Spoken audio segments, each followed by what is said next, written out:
Welcome to the Dirty Verdict Podcast, where your hosts, trial lawyers Kyle Herbert and Bill Ogden, and mediator Peter Taff, talk with interesting lawyers and break down recent legal news in detail. Here's Kyle, Bill, and Peter.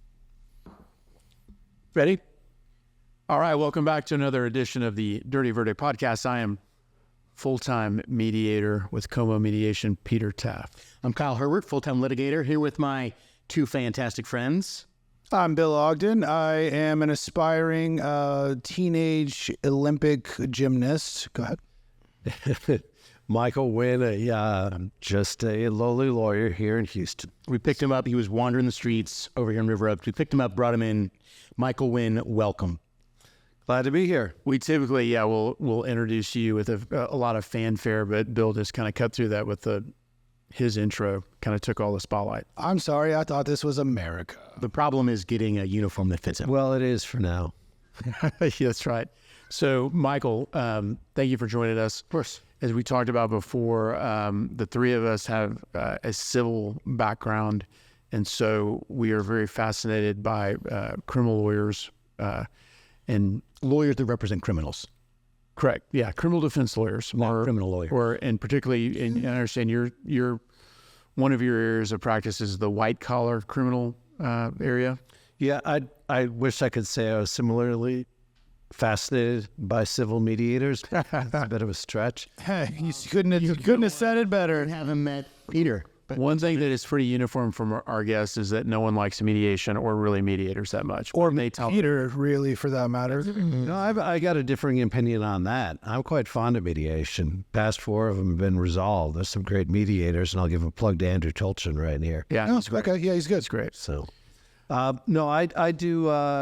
It turns out about half white collar criminal offense, primarily, if not exclusively, federal, and it's turned out to be about half election law now, which a year ago today I didn't think I would be doing, but here we are, and it's an incredibly important issue these days. When you say election law, what do you mean? What does that entail? Like, what kind of case is that?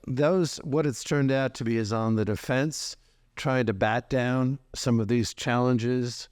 My primary client is True the Vote, Catherine Engelbrecht, Greg Phillips, and they are sort of punished really by people trying to suppress free speech, trying to make voting rights intimidation cases out of really just genuine conversation and free speech in the public arena. For instance, we're going to be going to trial later this month down in Gainesville, Georgia. The allegation is that somehow submitting 300,000 or 400,000 complaints, if you will, or petitions to the various county boards of election, pointing out that people who voted that had their names included in the National Change of Address Register. That is, that they voted and they had moved, so the address did not match up. So you submit them to the county boards. It's generally a private, sort of confidential thing. The county board decides whether the challenge is valid or not, and then, I guess, notifies the person. What's the defense? Or who's bringing charge? Okay, so the charge is being brought by a public interest group. Oh, okay. Headed by Mark Elias. It's called Fair Fight, and alleging that somehow just submitting these names of people who had moved based on the National Change of Address Registry, which seems logical, constitutes a violation of the Voting Rights Act, Section 11B, in that because somebody was challenged because they changed their address, they're now intimidated to vote. I gotcha. So, I'm cautiously optimistic that we'll prevail on that. Although that's the kind of thing. Is this a federal? This is a state federal trial. It's a civil case. Yeah. It's a civil case. So what are the damages? Well, it's primarily seeking injunctive damages. Okay. We're handling another one of these out in Arizona, and that was involving, there's a setback, or was a setback rule of 75 feet That is, now we have these drop boxes for ballots. And there's inherent sort of vulnerabilities, as we all can imagine, and having unmonitored drop boxes sort of outside your post office or public spaces. Outside, anyone can drop just about anything in their ballot. Oh, what other type of nasty thing you can put in there that is not that a ballot is nasty? You drop just about anything in there. They're supposed to be monitored by surveillance video. That's incredibly spotty, and you know how grainy that sort of video can be anyway, and they go out and how many of them there are. In any event, there was a challenge brought by League of Women Voters out in Phoenix. And individuals were staying 75 feet back, pursuant to the law, away from the ballot drop boxes. And various podcasters, if you will, or other social media influencers spread the word and suggested that interested persons with nothing else better to do stand 75 feet away and just kind of watch these, make sure there was nothing mischievous going on. Well, somehow or the other, again, the League of Women Voters and some other public interest groups thought that constituted voter intimidation. Now, this is a classic conflict between your right to vote and your right to peaceful assembly. Right. You know, if you want to hold a tailgate 75 feet away in the parking lot from a public ballot box, I don't know how we can prohibit that. What's the allegation of intimidation if they're 75 feet away? The allegation is that somebody's afraid to approach the ballot box because there's these individuals, pickup trucks or whatever. And the thing that best way for me to describe it and the way I envision it is a tailgate get together. Well, 75 feet away in the parking lot. how do the plaintiffs describe it? How do they describe it? Yeah. Well, I mean, so is it literally just people parked 100 feet away? Yes. Just hanging out? There's no firearms. There's no like weirdness. Well, if it's fire, they can have firearms if it's legal. I totally understand that. Well, here's I mean, like you can. I don't mean to interrupt you, Go ahead. but there are lots of things that people do that are seemingly legal, but in the right context, intimidating. Right? I can burn a cross in my front yard Jesus. without bothering anybody. Right? At least not last time. Settle down, Help Bill. was not on it at the time. Yeah. But that sends a particular message, which is why we have hate crime laws. So and I'm just going to ask you to put your hat on the other side. What are the plaintiffs describing?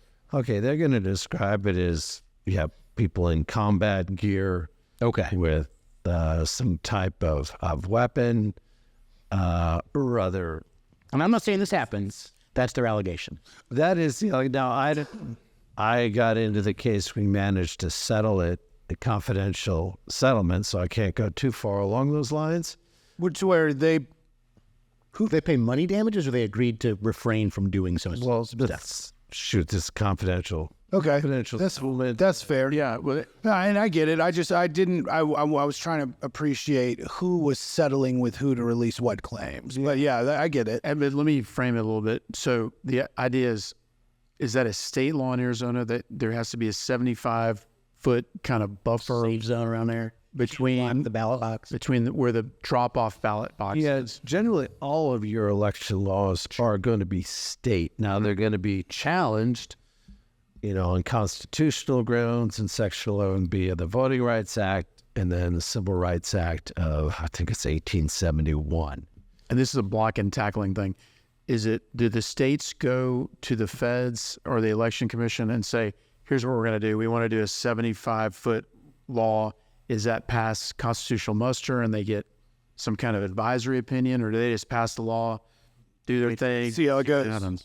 Right now, what's happened since Section 5 of the Voting Rights Act has been held unconstitutional. All they have left is Section 2, which is sort of an analysis after the law has gone into That seems kind of backwards. You can't figure out what the law means until you maybe violate it. Well, that's the way the courts work, Bill. Not in my world. You pass a law, and In my world, laws are passed that the average Joe can understand, and you don't need to worry about this ambiguity.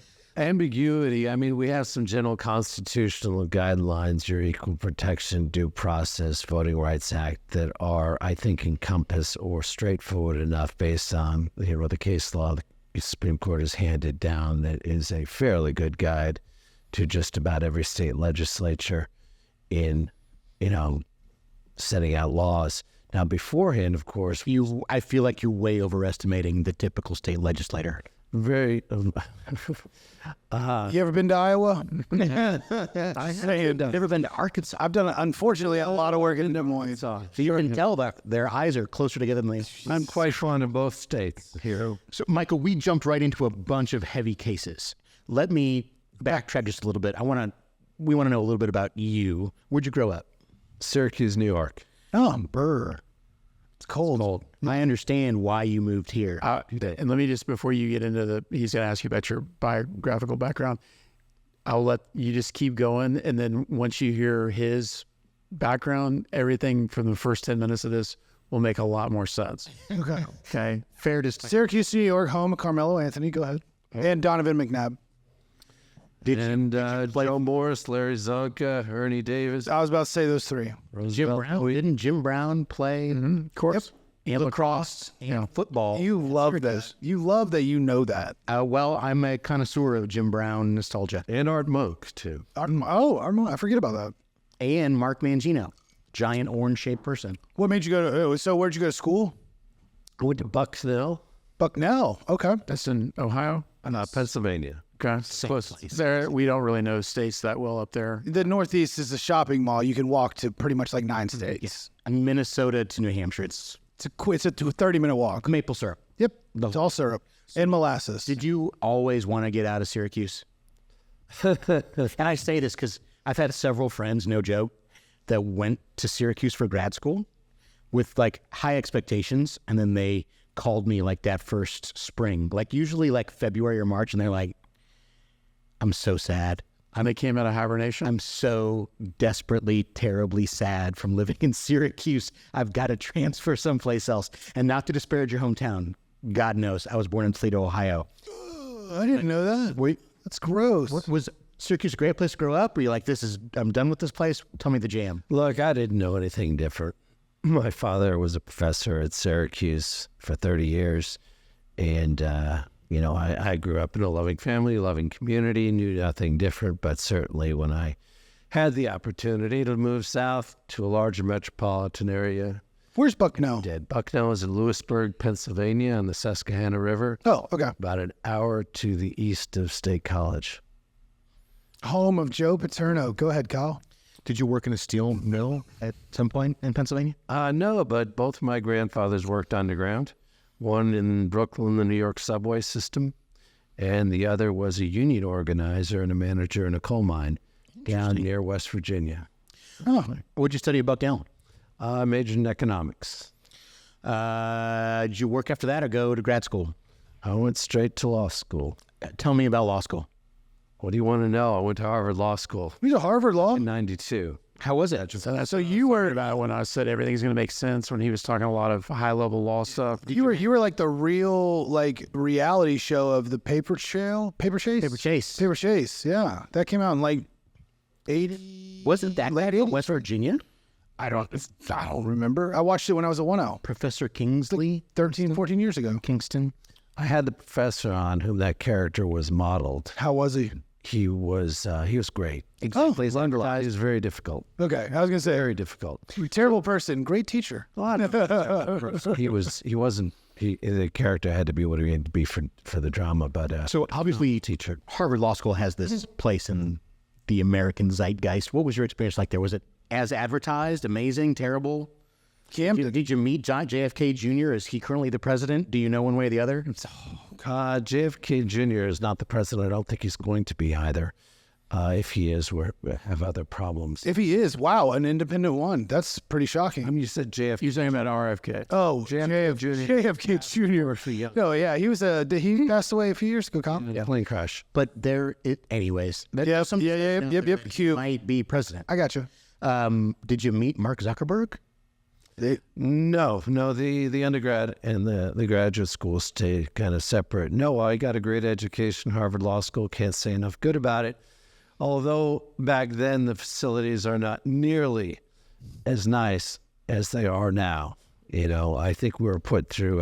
You poor bastard. Is there a Harvard club in Houston that you go to? There is not a building. There's occasional alumni get together. Okay. About 2 or 3 of us in town. I was always curious if there was an actual Harvard club here. What do you create? Who were the other 3? And when are we hanging? Lauren Reeder's ones. Oh, yeah. True. She went to Harvard Law. So In my class, I should say, the Honorable Jennifer Walker Elrod was in class. Were y'all friends? Oh, they're very good friends. And then 2 of my classmates, we were together at the reunion last June and having dinner. And we decided to practice law together. So they joined my law firm. So now we have 3 members of our class. Oh, great. You guys are so bougie. So bougie. What are their names? That's Where was the dinner? Adam Weiss and Cameron Powell. No, it's a place called Grendel's Den, which is kind of an infamous sort of dive bar in near Harvard Square. Oh, okay. And so you missed this part. He got out in 92. I think Mark Zuckerberg was probably born in 92. Is that right? I think Mark Zuckerberg was I think he was an 80. I think he was a Reagan baby like me. Barely. So he was barely. He was 4 when Michael graduated from Harvard Law School. Michael Wynne just looks so young. Yeah. Well, thank you. Appreciate that. It's all that clean living. So after Harvard, what did you do? What was your first? Well, this was my time finally to get out of the snow, cold, sleet. Boston is better in that regard than Syracuse, but not that much better.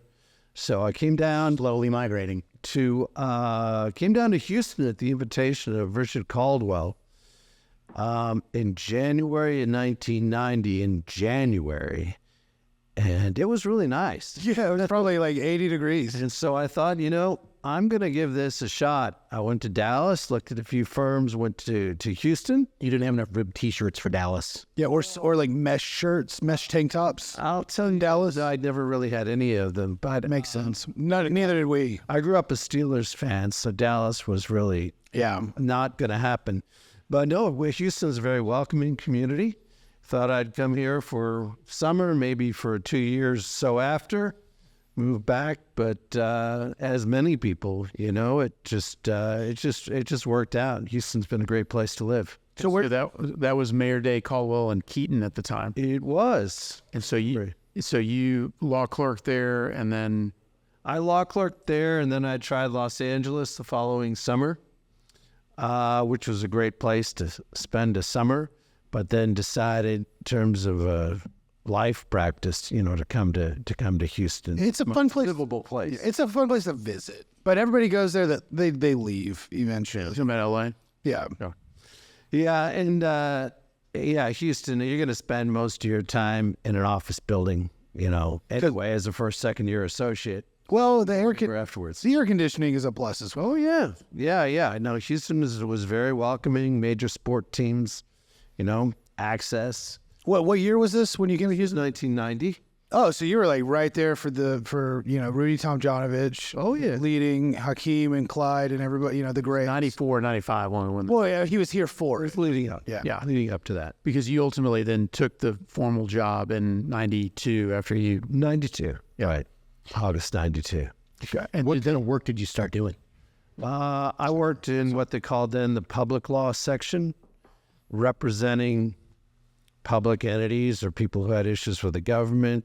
The most readily understandable one is sort of Metro, dealing with Condemnation, but also interesting sort of issues. Not the condemnation isn't, but what sort of rights does a company that's leasing a billboard have along a stretch of land that's going to be converted into a HOV lane or a potential, rail line?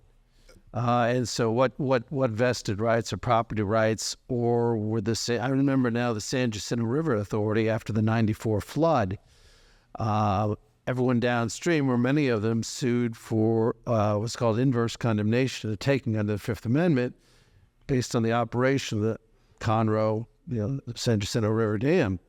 And so that was sort of the legal question. And we prevailed on summary judgment, but also representing, as I recall now, Galveston County. The subsidence district is prohibiting drilling for water. Is that some type of taking of a right? Voting Rights Act, actually, pre-clearance litigation on behalf of Harris County. There was a time when all counties in the former, Confederacy, if you will, following passage of the Voting Rights Act, had to submit redistricting maps to the Department of Justice, which was just, now there's some incredibly positive and important reasons to do that. You can't get past it because there was gerrymandering and all sorts of, pathetic and pitiful Jim Crow laws. But that became an enormous burden. Can you imagine a civil rights department, division of the Department of Justice, having to review and analyze every redistricting plan in pretty much all the SEC at the time? And I do that just to give a visual. Yeah. When you say SEC, you're talking about the Southeast. Yeah. Before Oklahoma joined. They're not joined yet. Yeah, I was going to say, and even when they do join, are they really there? I don't know. Shouldn't be. I think. They won't be. They'll be there, but they'll, Stanford and Cal are joining the ACC. I'm not sure how that's going to work. I don't know how that's going to work just on game time. Lots of airplanes. Yeah. Well, just like you've got a game on Saturday, and then on Wednesday, you're going to need to fly across the country. By the way, it's a 3-hour difference. You're pretending this is not a professional sport. Yeah. Well, they do get paid now. Michael knows something about Concorde. Yeah, something about fast flight. Yeah, that was a while back. What firm were you with when that happened? When you came onto that case? I was with the United States Attorney's Office. Oh, when did you join the U.S. Attorney's Office? That was in October of 1998. Okay. And in the early 2000s, of course, the crash occurred. And the cause, as it turned out, was that a wear strip dropped from the fuselage of a Continental aircraft, a 737, as I recall. And it lay on the ground, Charles de Gaulle Airport, and then Concorde airplane ran over it as it was taking off. And as a result, rubber pieces flew into the fuselage and or into the jet, and Concorde crashed. Anyway, there are provisions between the United States, they're called MLAT, Mutual Legal Assistance Treaties, where a foreign government will send through diplomatic channels requests for depositions, document protections, all the things you're used to in civil cases. And then an individual assistant United States attorney is assigned in whatever district, it's pertinent to. And in this instance, Continental was headquartered here. So Yep. That was a district. And I was fortunate enough somehow or the other, kind of like Forrest Gump, which I feel my life has been in some ways, to be appointed. You got sexually assaulted by a woman with AIDS? Not yet. Okay. Here's hoping. I thought you said Forrest Gump, and I was like, wait. But I was thinking, Alabama and meeting President Nixon. Again. Yeah, Bill, you went to a dark place real fast. Wait, so just so we can be clear, anybody that says that's their favorite movie, I'm like, the movie that's based on a woman who sexually assaulted a special needs person over the course of a couple of decades, who had AIDS, and then birthed the child with him, and then gave that child to that person and died. It's a horrible plot. I don't think it. It's not my favorite movie. I don't know his favorite movie. You would be shocked at how many people say Forrest Gump, and I'm like, oh. Bill, just because I like the movie. That says something about you, Pete. Yeah. I wouldn't say it's my favorite because it's just too long. Because I said what I said, yeah. But I always thought it was more of an uplifting movie. Yeah. Alabama? Hey, Bill. He was a great tailback. You still think it's a great movie? Bill, just because your favorite movie is Must Love Dogs doesn't mean that it's everybody's favorite movie. Yeah, I'll give a plug to a beautiful life. And Jesus of Montreal, a French-Canadian film from about 1990. I've always felt that English was the creme de creme of life. Jesus of Montreal. Jesus of Montreal, French. 1990, a French-Canadian film. Fascinating. Entirely takes the New Testament kind of. I've actually randomly not only watched it but wrote a paper on it in college. Oh my God. Yeah, Wow. And it's when you said that, I was like, that's a stretch of a movie. It is a good movie. It is a good movie. It's a very good movie. It's very uplifting, way more than Forrest Gump. Yeah, for anyone that watches this show, Bill goes from this negative, horribly treatment of one of America's most beloved movies to, oh yeah, Jesus of Montreal, totally know it, wrote a paper on it. Now that you say America's Most Beloved, they also glorified the Vietnam War. We saw where that got us.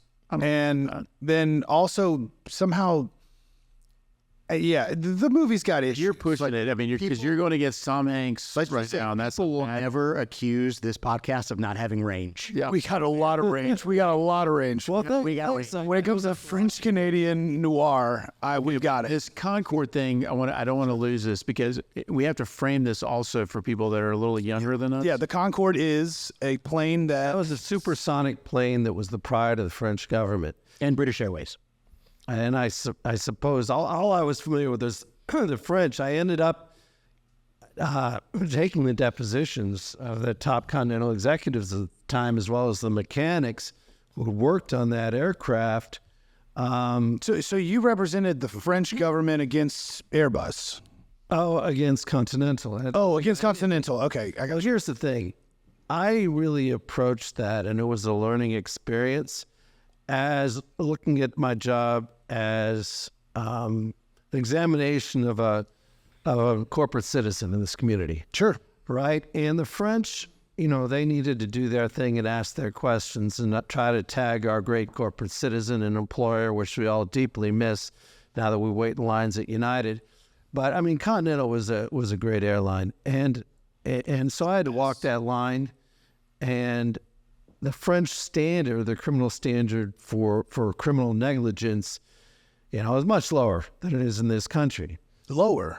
Oh yeah, I mean, you can charge a negligent act in France under your criminal code. Shit. Now it's a much different system there too. It's a civil law system which involves not our accusatorial sort of grand jury adverse system, but rather the prosecutor and the judge engage in an investigation. Well, they came over here to engage in the investigation and went so far as to look at that aircraft out in the hangar in Los Angeles. I collected paint scrapings. I didn't have anything else, so I put the scrapings in a prescription bottle, and then we took the depositions, translated them simultaneously into French, packaged it up, for the French government. But it was an amazing, experience to try to balance the interests of the foreign government, which I was representing, and the interests of a corporate citizen here in Houston. And that, again, to reframe it, so under some various treaties, if a country that's a counterparty to a treaty with the U.S. says we think a crime has been committed that's affected us, we can enlist your Justice Department to go do investigation for us. Absolutely, and likewise. Now, I wouldn't say do the investigation, facilitate the investigation, assist. It's going to depend on the case, and likewise, we have those relationships, with other countries, and it's a fascinating spot to be in if you have the good fortune to be the Assistant United States Attorney running that. Are there countries as good as we are? Because I think the three of us at least know now the U.S. Attorney's Office doesn't miss when they put their target on you. Is that kind of similar in other countries, vice versa, or did you even get involved in that? Well, that's 4 or 5 questions. So let's break it down. You're welcome. And the U.S. Attorney's Office is very often on the other side of your cases now. They are practically, all the time. So let's not compliment them too much, Bill. But the first question was, Screw you, Al. Is there a country as good as ours? I mean, the flat answer to that, as we all know, is no. We're the best country. Next question. Well, I would say, I don't know if you've ever been to Nepal. Beautiful country. Haven't been there yet. So I think the root of your question was, did you experience with other countries' Justice Department equivalents, were they at the same level as U.S. Justice Department writ large? They usually, at least from what we hear, and we're on the civil side, maybe you can clear this up for us, but it seems like when the U.S. Attorney's Office puts their targets on you, they got you by the time we know about it. Like, they're not going to miss, you don't get a lot of not guilties at trial against the U.S. Attorney's Office, or do you? From my perspective at least, and I feel like it's a pretty broad perspective from non-white collar criminal lawyers on both sides, but is that an accurate depiction? That's a really hard question to answer. Okay, because it's so far-reaching. A case finally goes to trial. The small percentage that do, yes, the numbers are just astronomical. But stepping back, there are a lot of cases, that are investigated and rightfully are not prosecuted. Not enough. The federal government executive branch, the FBI, I feel, are vested with extraordinary powers. Okay, you don't have a First Amendment right to them. You can't lie. Well, the biggest problem is the Fourth Amendment. Okay, the search and seizure? Search and seizure, because I've experienced and seen recently multiple times. It was something that we fought this war over about, 225 years ago. No, to almost 250 years. And that is what's called a sort of general warrant. And I really personally feel that greater scrutiny needs to be paid, and that a search warrant needs to be what it's supposed to be, which is the last resort after you have everything else, and that it needs to be narrowly tailored. Based on probable cause. Well, probable cause is also a broad concept, right? Now, probable cause in the context of stopping somebody and questioning whether they might have been drinking is very, very different than a broad. Mar-a-Lago is the most telling example, right? Do you really, really need to do these combat raids on businesses? And the consequences are profound. They executed one on Tannenbaum Engineering a few blocks from here, and I was very much involved in that case. One of the officers in that company shot himself at his ranch. The case ended up, after we were done with it, that one person, Jim Tannenbaum, got a short, I think, 3-year sentence to probation. Nobody else got charged. But they did a full-on raid. Full-on raid. But if they don't do the raid, the FBI never gets to use their handcuffs and their guns. Yeah, they did a lot of FBI. They did a lot of training in those nylon jackets in Quantico. Yeah, I think we that's why we had this thing back in 1776, and that's the principles on which this country was founded. And I believe that very, very strongly. You want to put people in handcuffs and do all these other things. There are totalitarian regimes. Go over and sign up with Mr. Putin. But in this country, if there's a search warrant, it has to be based on relatively ripe information that someone knows that whatever it is. The easiest example, again, is a drug stash house. That they were in that house 2 weeks ago, and there were stashes and bundles of marijuana or cocaine or whatever it may be in the closet, and they saw it, and they report it, so that when the authorities go in, there is probable cause to believe that those drugs are going to be found in that location, and you specify the address, where they are, and you limit the search and seizure to what you have probable cause to believe. Now, with our wiretaps, for instance, those are still somewhat sacred in that the government has to intercept an incriminating conversation within 30 days or the thing is over, and you have to detail to the federal magistrate what conversations were captured and how they match up with any possible crime. But I'm incredibly troubled, tying back to my experience with Continental Airlines, by how easy it is for a company to be irreparably damaged, a la Arthur Anderson. That's the perfect example. By a sort of, exercise of prosecutorial discretion by junior attorneys without adequate oversight. I was in law school when that happened. And my corporations professor came in, it was an evening course, and he said, do any of y'all's families own stock in Enron? And like one or two people were like, yeah, I think I've heard of them. And then my professor said, his name was Jerry Thorne. He was general counsel to the law school. And he said, I'm not saying you should sell your stock, but my college roommate is general counsel at Enron, and he's been sleeping in their lobby for the past 2 weeks. Take that for what it's worth. Yeah. And then 48 hours later, Enron, the SEC investigation was announced, and then followed my then sister-in-law worked at Arthur Andersen, a job that she had sacrificed for, and then that place just imploded overnight. I mean, come pick up your stuff. Yeah, the problem there is there may be 1, 2 bad apples, and I'm convinced, having done this for a long time, no one sets out in life to be a white-collar criminal. There are people... Maybe Ken Lay. No, I don't think so.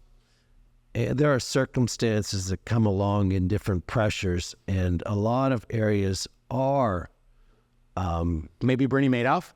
I don't know enough about that case, but the point is that prosecutorial discretion is something that is a sacred honor and that I feel is abused on too regular a basis.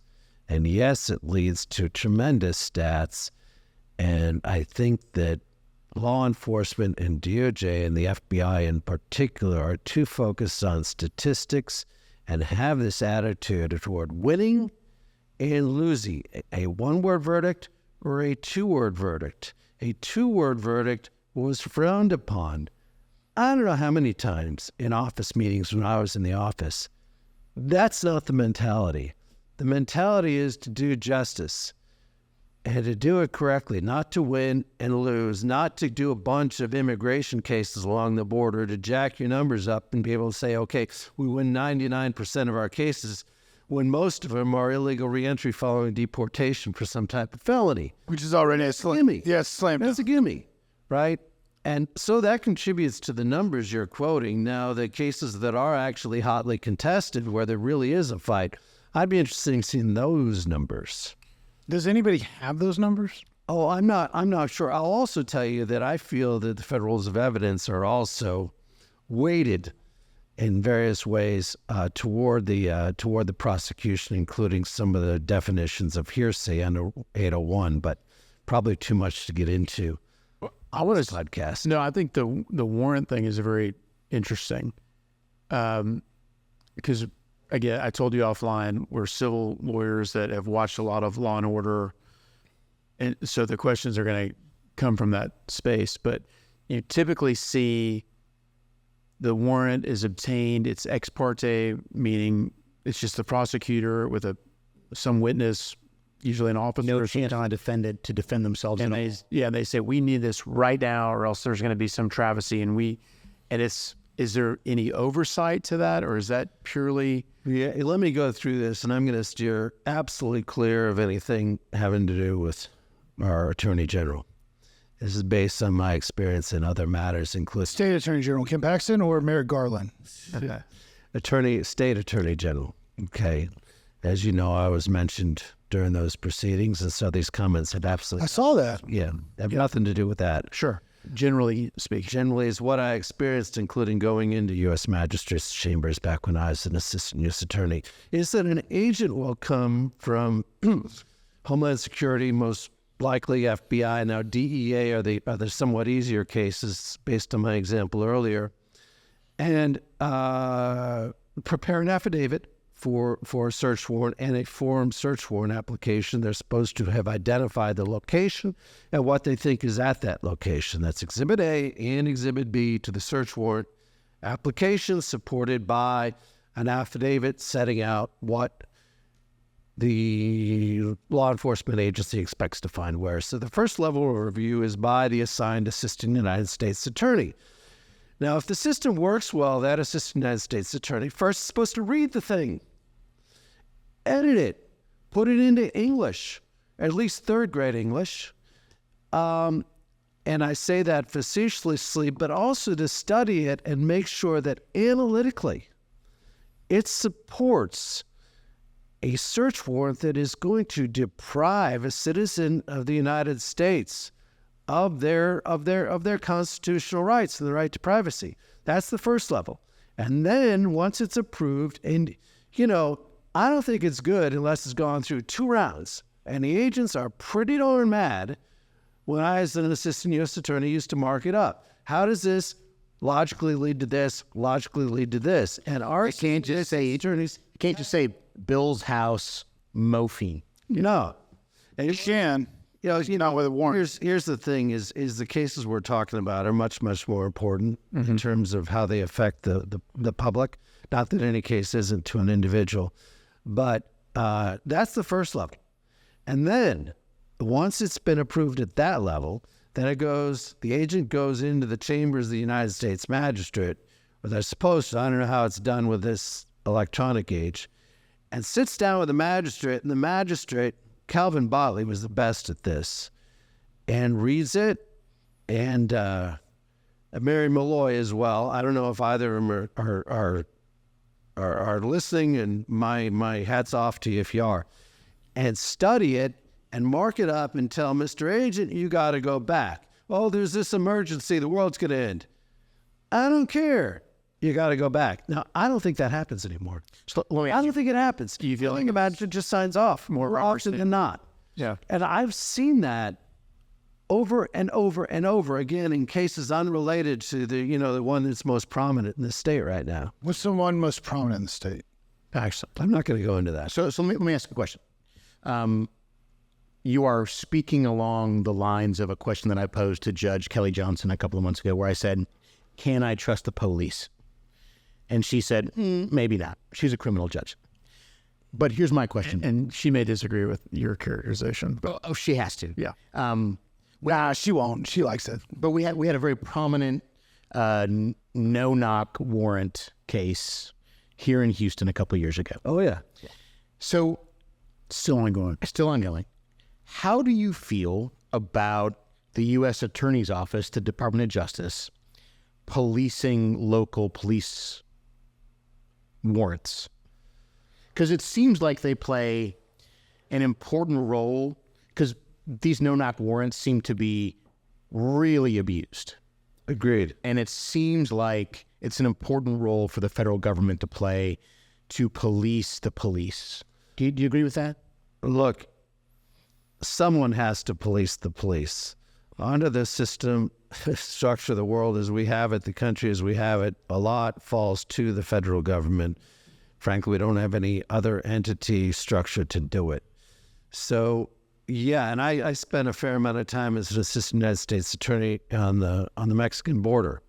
And in that instance, did a whole lot of policing the police and the court system.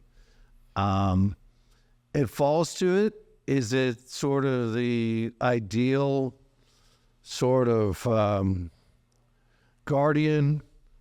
No, of course it's not. But I don't know who else is going to. Maybe the judiciary and maybe the Court of Criminal Appeals can provide that sort of function. But yeah, somebody needs to police the police, because it's just simply too darn easy, to get a search warrant. And we're also entering an age where many of our judges on the state level are, might as well call them political appointees, or sometimes those with little experience, but they happen to have the R or the D next to their name at the opportune time.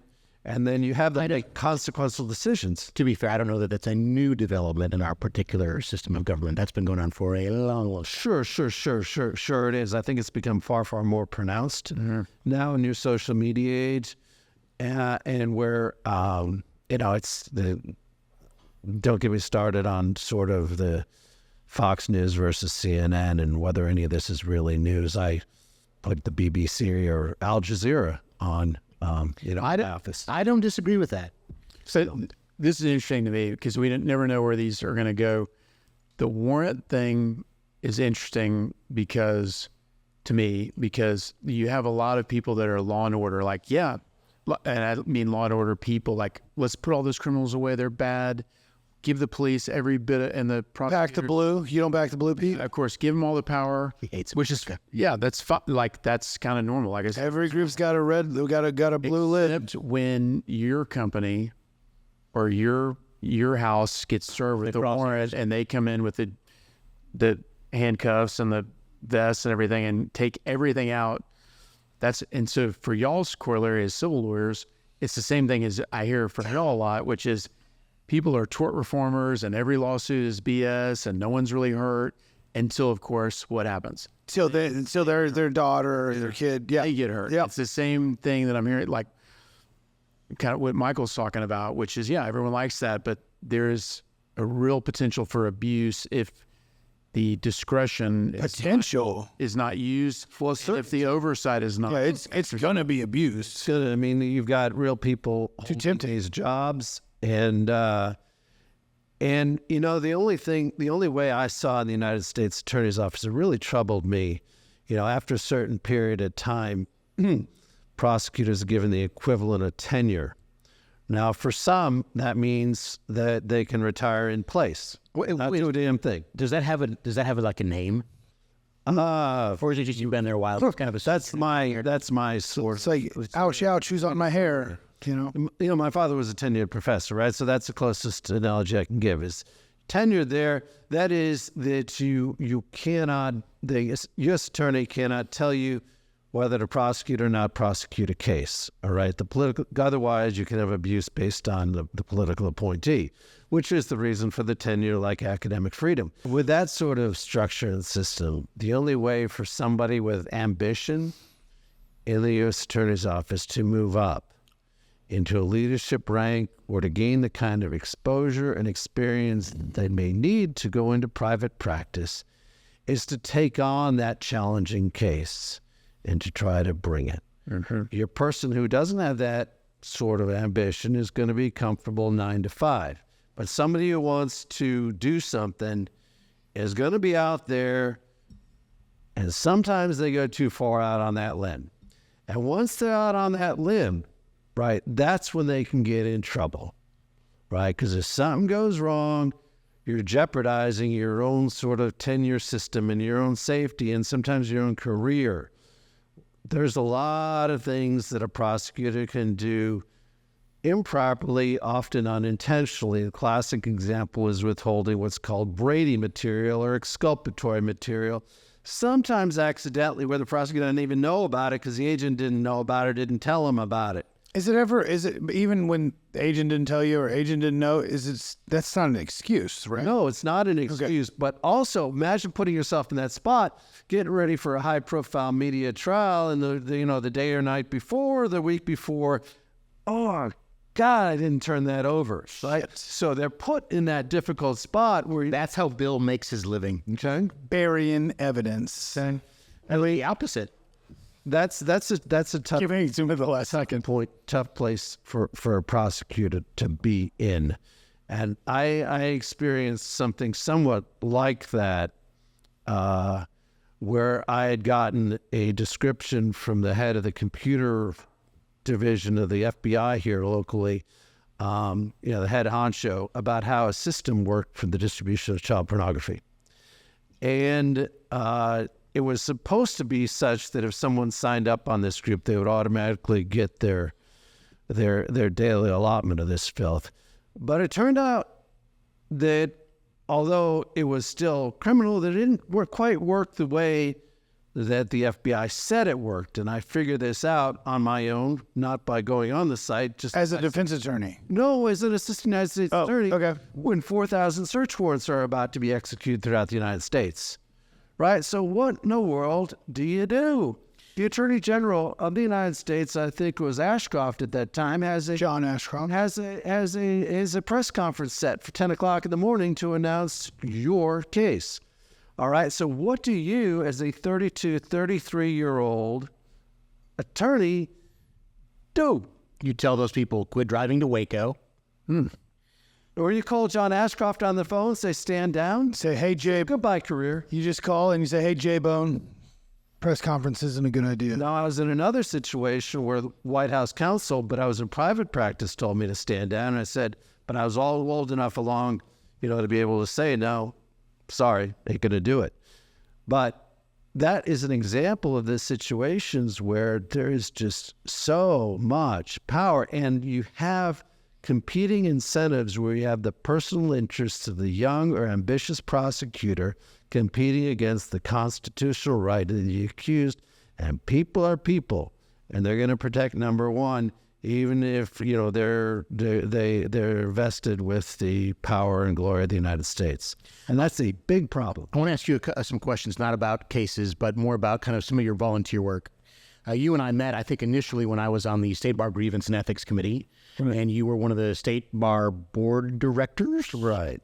Why did you do that stuff? How are you involved with the bar now, and what do you do by way of other volunteer work? 'Cause I know you're very involved in the community. Appreciate that. So are you, Kyle. I think we have an obligation to do that, and I look forward to getting more involved.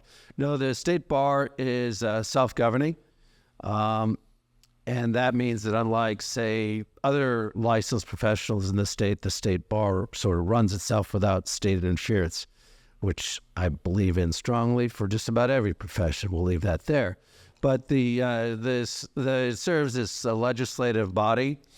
For instance, putting the final decision on disciplinary actions, changing the various rules about how the legal profession is governed here. And there are a number of representatives throughout the state. It's an elected position, and I was fortunate enough to be elected back 15 through 18. There served one term, and then was elected to serve another term beginning this year. So how long were you in AUSA? A total of 12 years. And then, in what year did you leave and then go out on your own? Well, I took a couple of years off in 2005. No. Let's see, 05 to 08. 05 was a great year. How was it? I graduated high school, but yeah. Yeah, I saw that monument. Everybody has. Deer Park High School. Go to the football stadium. You'll see it. I was there last Friday.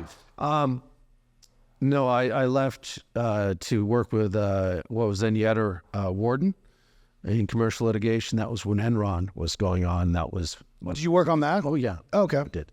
On behalf of some private entities. Were you recruited out of the USA to do that, or did you decide to leave and then that just happened to be that's the way things just sort of happen. Perfect. You're approached or you hear about different opportunities. Sure. So I certainly heard about it. You would, not Bill, but you. Yeah, no one's coming to me for that. I don't know about that. You're gonna be like, you got my next PI case. Defamation? That's me. Is it? Yeah, Alex Jones, Elon Musk, name your target. I'll go after him. Let's visit after this.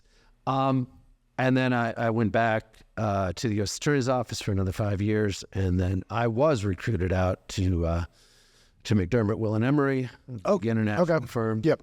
Was there for a while until. What'd you do there? Because they do all kinds of crazy shit. White collar criminal defense. Okay. Yeah. Any notable ones? Sure. What's your favorite? The biggest one representing Javier Villarreal, who was the finance minister from Mexican state of Coahuila, under Humberto Morera, who was the head of the PRI. And it was a big money laundering case where proceeds. Wasn't it CIA money? I don't know about CIA money. Oh, I would say the same thing if I was you. All right, we're on the same boat. Here we go. In any event, a lot of money came over and was used to buy commercial property in the United States that could be traceable, allegedly, to to kickback payments. Sure. For various projects in cities in Mexico, and so. This got quite a bit of press back in 2014, and I represented Mr. Villarreal and was very satisfied with the result of that case. But that was the main case that I handled. It involved several trips, down to Mexico. Did you take security with you? Because I've had a couple of cases that I've had to. Of course not. Why would I do that? Well, I mean, I Here's guess, the way. yeah, that's fair. Well, here's the- You're on the right side of that. I was on the other side. Here's the other thing about that is with the Mexican clients or potential clients, the most important thing is to establish trust with them and their family, right? And so in many of those instances, I take no electronic equipment whatsoever, right? And they say, how can I trust you? Well, I say, how can I trust you? I'm here by myself. No weapons or And, you know, in Latin American countries, developing that trust is critical. And so that's the approach I've taken with all those kinds of cases. To ask you about another institution that you may have represented that Bill probably doesn't like, and that's Bluebell ice cream. First of all, I got 2 middle fingers, and I'll throw them right at Bluebell Ice. Bill. Mainly just because we represented one of the dead elderly people that were, in my opinion, intentionally murdered. Okay, so there you go. See, Well, of course. Interesting to see you've studied absolutely none of the facts, the science. He's called Bill Listeria. I'm called the Listeria Hysteria. Or, you know, I have... Hey, if I haven't studied any of the facts, Bluebell paid well. What was the Michael? What was the criminal case against Bluebell or their officers? It was an investigation, and the allegation was Food and Drug Administration that somehow or the other there were not sufficient controls on the introduction of potential pathogens into ice cream, and moreover that they didn't issue some sort of red alert and take every container of Bluebell off the market in the United States, you know, and call a big old alarm. Couldn't have said it better myself. Here's the problem. Here's the problem. Your client, it's the one I'm thinking about, had a chocolate milkshake at I think a senior assisted living center in Kansas. A milkshake that the staff... He's good. He's real good. That the staff let sit. And you've been in those with the MRSA and all those other things. Let it sit on the tray table. You know, while your client... It wasn't the murder. It was Your client dozed in and out of sleep while the doctors and nurses were fumbling down, not knowing what they were doing, leave an open milkshake out with a milk from who knows where, chocolate syrup from who knows where, whipped cream from who knows where in Kansas, and let it sit out there for 2 days, and there's some Bluebell ice cream in there. Yeah. Bill, I'm going to say this. in a diabetic coma. I will say this. Fine causation there. Bluebell was not the highest payer of that lawsuit. So I'll leave it at that. Whoever manufactured the milk or the assisted... The living facility. Right. I mean, I'll tell you, I did get into the weeds on this, deeply into the weeds, and the matching of the different... I did not know you were on that case. But I represented the quality control manager, Okay. Andy Coleman, wonderful man. Wait, they went after criminal charges on them. I didn't know that. Yeah, they issued target letters to many of the individual officers. And Andy, I'll tell you what, he was reporting in real time every minute to the FDA. And the issue you're alluding to is this, is Bluebell did not want to get ahead of the regulators and issue some sort of massive recall, but they were waiting for the state and federal regulators to figure out what they wanted to do.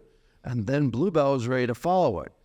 Problem is, you got these communications back and forth with the large customers, your Walmarts of the world, which are taken completely out of context. Walmart, Kroger's, and Randall's. Yeah, those 3. And the comments are taken out of context, and you have all these Bluebell officials up all night doing their darndest, try to figure out, you know, because they have a direct distribution system, who, where might be affected and what facility, because they got 3 of them, and you know how many flavors they got. Millennium Crunch is fantastic. The dairy game is a dirty game. We all know that. Here's the dairy game's dirty. I mean, the God bless Bluebell. They were doing the very, very, very best they could, and the problem is, and we had it documented, and this is why the case ended up the way it did, is that in real time they were trying to comply with the regulators, or waiting for the regulators who were on site and were given passing grades. I don't know how many times. Remember, the U.S. military is one of the largest customers, and they passed inspection time after time and time again. That was the hardest part about the case, by the way. was the U.S. government audits, which is hard to beat because when you have the U.S. government coming in and saying, good, testing specifically for listeria, that was a hard fact to debunk until we got the internal communications from what he was just talking about. And I'm not going to say I pulled him out of context. I'm not going to say that I didn't. I'm just saying I want a fact pattern question. It was a law school problem. It really was. This is a law school. It's a Mexican final exam problem with a suitcase full of money on the Concorde, eating Bluebell on his way to deliver a search warrant with 9 minors he's trafficking in the back, allegedly. I mean, like what? Well, look, variety. Look, here's the example too. Another incredible, harmful impact on an important corporate citizen. Thank God it worked out the way it did. You're welcome. We all got paid. We all got paid. You know, I got interviewed. Look, if I were, I like him more and more as he goes. if I were on your side, I'd like, I don't know I'd probably do the same thing. But as you've just acknowledged, causation was a big issue. Those emails, and there's a handful of them, are taken way out of context. And I know them because my client was the one who authored them, and they are taken out of context. And what they're doing is, trying to point out, despite the U.S. Army audits, is there anything that we can do better? Right? And you want to encourage that kind of behavior. I think so. I agree. While I will say that Bluebell is in a top 5 just worst corporations for me, it's not because of the listeria. It's because of how the public accepted them back afterwards. Because they're just that good. Well, they rightfully should have. Right. I mean, Millennium Crunch, I don't know if you had it. It's the best flavor of the I world. was going to say, how could they do better? You could do cookies and cream with cookie dough. That's one way. So, Michael, And they did it and they crushed it. Michael, any other notable cases that would be of interest, you think, to the public?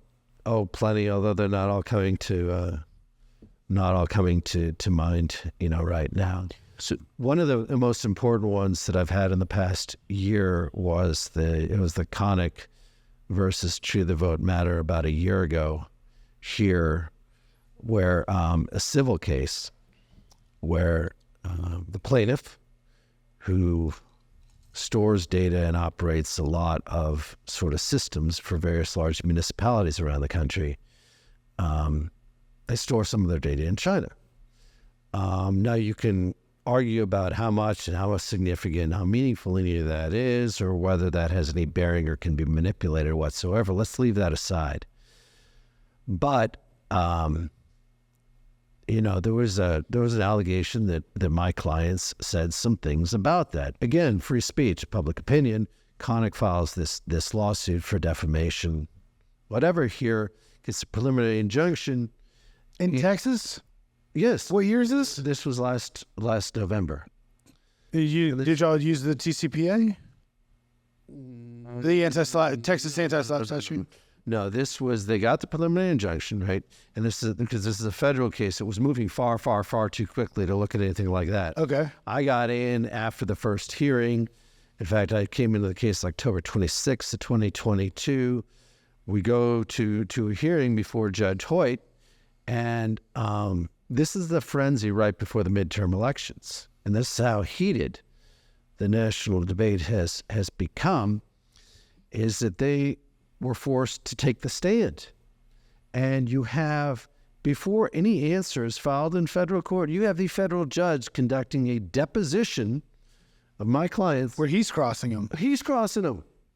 First he said, I got to put him on the stand. Well, I admit I'm freaking last night. Okay, you guys got to go on the stand. For the record, I just want to know, Judge Hoyt, last night. Judge Hoyt, great for me. Yeah. Not for probably anybody else, but great for plaintiffs' lawyers. Well, I think it depends on the case. I have a lot of respect for Judge Hoyt, and in the right case, right environment, this is the problem. It was just a politically charged thing, and he was asking, at the behest of the Kasowitz law firm, to require our clients to disclose someone who they considered a confidential source, and they refused to do it. Good for them.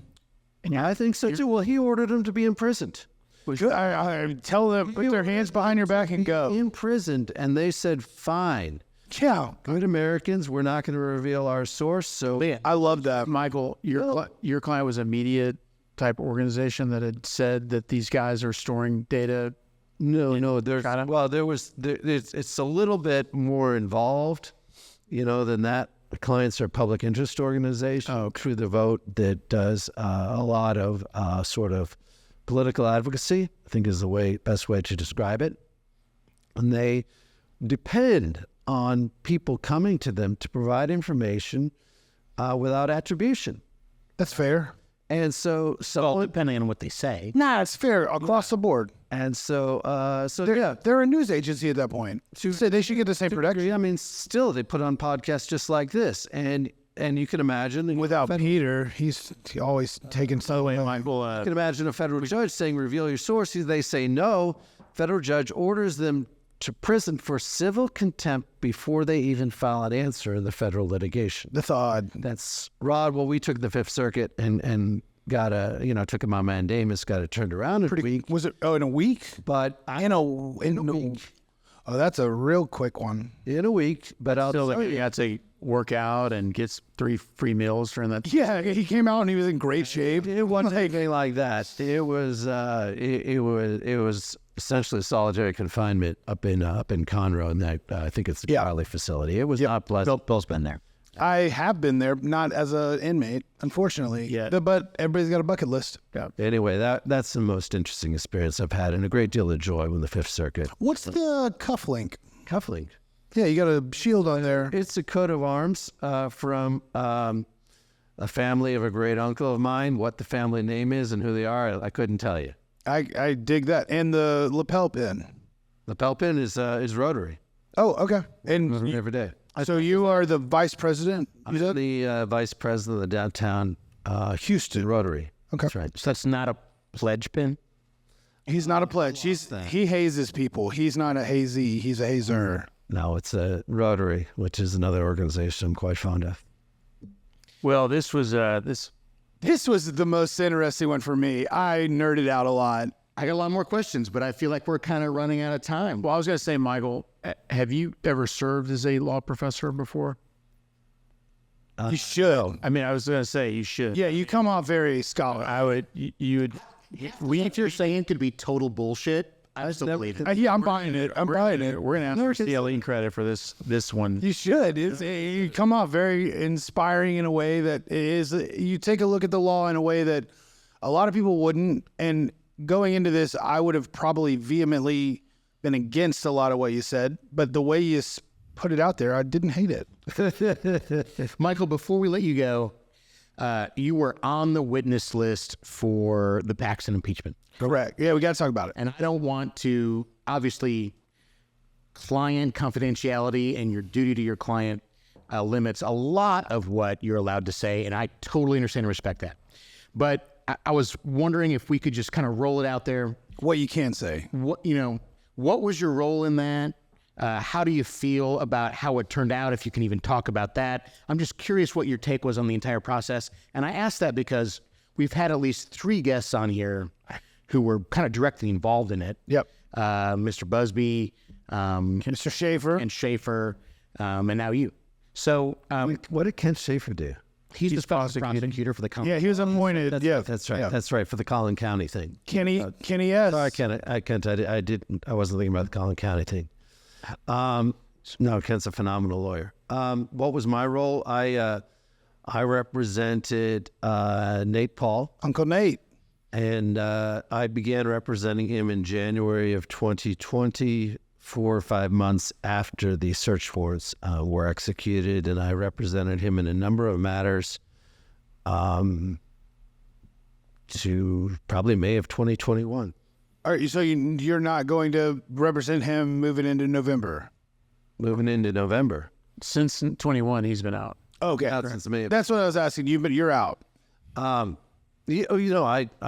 withdrew in about May of 2021 for a number of reasons, including, I should say, because it's public record, the one several other law firms before me ran into, which is non-payment of bills. That's about the end of it. That makes sense. Did you have any? Did you have civil responsibilities too, or just criminal with it?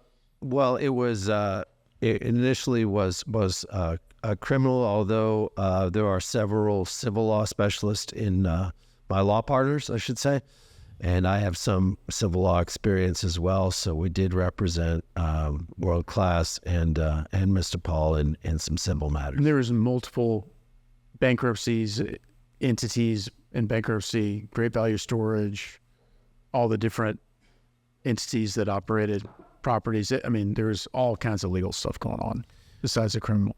There were now Great Value Storage. I can say, as a matter of public record, we were not involved in any of that, nor did we know much about any Great Value Storage. But nor were we bankruptcy counsel. Got it. So you were on the witness list to be called for the impeachment, and you never were called. Was that because Mr. Hardin rested, or did you ever get any explanation about why you were never asked to make an appearance?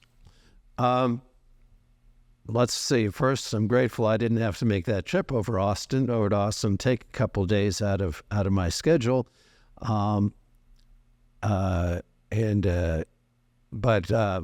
don't, frankly, I don't know. I was, if necessary, I go, do my public duty, but I was not called, whether it was because anybody ran out of time or for any other reason. I simply don't know, and I don't have a right to know.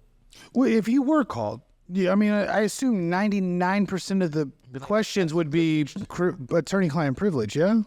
I simply don't know. I'd have to wait, to hear the question. I mean, there's a lot, as I understand, that came up during the trial that's a matter of public record. Did you watch the trial? No, I couldn't. Yeah, he couldn't. He's a question. They invoked they make the rules. Since then, have you watched it? No, I turned on and watched. I think when I turned it on, it was Busby was in the middle of his closing, Which was fantastic, right, Kyle? I laughed. I cried. It was better than Cats. Look, I'm not commenting on it. You know what? From what I heard, it was a well-tried case. Everybody, put on a great case, and justice is served with. That's what Bill tells me. That's literally what I told Kyle. He did not like that, but I told him. Justice is served, and the Senate made its finding, and I was not there, couldn't weigh the evidence, but I respect the decision one way or the other. Right on. I saw a tweet today that there was a FOIA request for Dan Patrick's speech that he would have given had Mr. Paxton been indicted. Yeah, or in And Fully stand by the Senate. Congratulations. and that was refused based on legislative privilege. But I wonder, Is that a thing? As it should be. Did he draft? He drafted like the We Left Man on. He had to. apparently. Oh, again, somebody's potentially punished for doing their job. You would hope that the lieutenant governor of this state on live national TV would have 2 speeches drafted just in case. Right. You don't want the lieutenant governor of Texas just going ad-libbing it. Especially when he has no idea what's going on. And I mean, that was his job for like 10 years before becoming lieutenant governor. So he probably could have winged it, but my point is we don't want to discourage people from being prepared. I agree. 100%. I do not judge him for he still would be awesome. I judge him for a lot of other I run into this actually quite a bit where, you have a witness you're going to put on the stand, but you're discourage them from writing anything unless they put to Michael or to the attorney, discouraging them from preparing any notes because they could potentially be discoverable. That's asinine. That's stupid. That's dumb. It goes against everything we do. Well, That's one thing. You're experts. Don't write anything down. Well, then call me. Call me. Every email I have to an expert is call me. That's just an asinine way of doing business. It's called safe. Okay, so Michael, for anyone that needs to find you, particularly on a case, I would say that involves some law. Yeah, it's just smart people law, not like dumb people law. Like Like some real law. Yeah. How can they find you? Well, first of all, as to that, I'm probably the dumbest one in my law firm. I've got some geniuses working with. because everybody went to Harvard. No, yeah, you're like. We have some from Yale. I'm only a silver medalist Olympian, is what he just said. We got a fine 20-year veteran for a special assistant to the FBI who went to Westport. So Do you just rub it in their face too? Like, No. where'd you go to law school? you know what? I'll tell you what. People bring that up. I don't think of that on a daily basis. Please. It does not occur to me. I need you to start doing that, because guys that like me that went to South Texas College of Law, we need you at Harvard Law to be doing that. Because we do that to everybody else, but reversed. Well, I got to say, back when I was single, maybe I used. Oh, you know you did.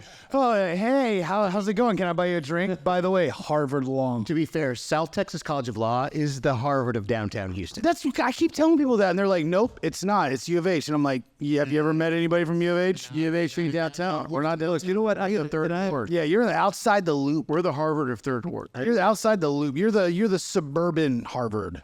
I gotta note this. You know, I was a kid from Syracuse, New York, and I was kind of in the middle of the pack, right? And I dedicated myself. You were not. You went to Harvard Law. Before I went to Harvard. Okay. I drove from Lewisburg, Pennsylvania over to State College because that's where the Kaplan course was, to listen to audio tapes and to practice 2 or 3 nights a week. When I was, a senior in college, living in a fraternity house, Phi Alpha, and SA.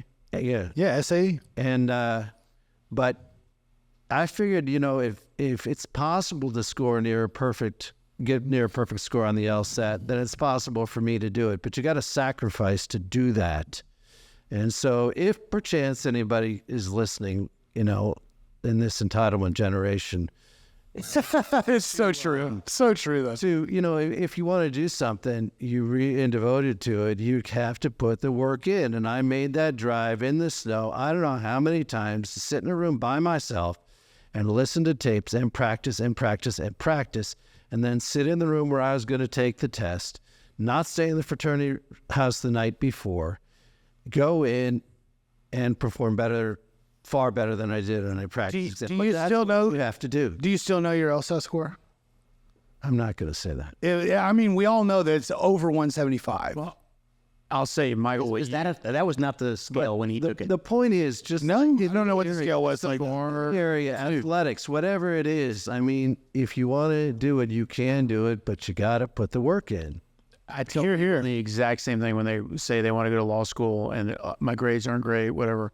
Like, this is real easy. The LSAT is a train your brain kind of thing. Just take the test over and over and over again. That's it. yeah, it's $2,500. Do a prep course to teach you the tricks.